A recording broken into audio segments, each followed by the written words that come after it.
चलिए class 10 Bihar board इस video में प्रश्नावली 3.5 को शुरू कर रहे हैं। Question number 1।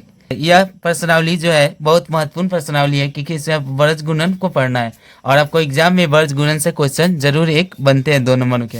तो चलिए हम इसको शुरू करते हैं। इस बोल रहा है निम्न रैखिक समीकरण युग्म में से किसका एक अद्वितीय हल है, किसका कोई हल नहीं, या किसके अपरिमित रूप से अनेक हल है। अद्वितीय हल की स्थिति में उसे वर्ज गुणन विधि से हल करें। यहाँ पे आपको एक बात समझना है कि अगर वह अद्वितीय हल होगा तो आपको वर्ज गुणन से बनाना है और अद्वितीय हल नहीं होगा तो उसको वर्ज गुणन से नहीं बनाना है, केवल जांच करके छोड़ देना है। अब चलिए हम जांच कैसे करेंगे। अगर a1/a2 बराबर b1/b2 नहीं होते हैं तो अद्वितीय हल होते हैं। अगर इस स्थिति में रहे तो हम वर्ज गुणन से बनाएंगे, इस समीकरण को जांच करेंगे। a1/a2 बराबर b1/b2 बराबर c1/c2 नहीं हो तो कोई हल नहीं होगा, तो इसे हम वर्ज गुणन से नहीं बनाएंगे।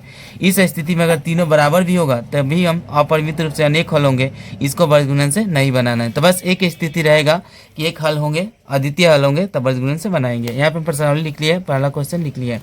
यहाँ पे a1 बराबर कुछ नहीं गुणांक तो 1 है, b1 बराबर -3 है और c1 बराबर -3 है।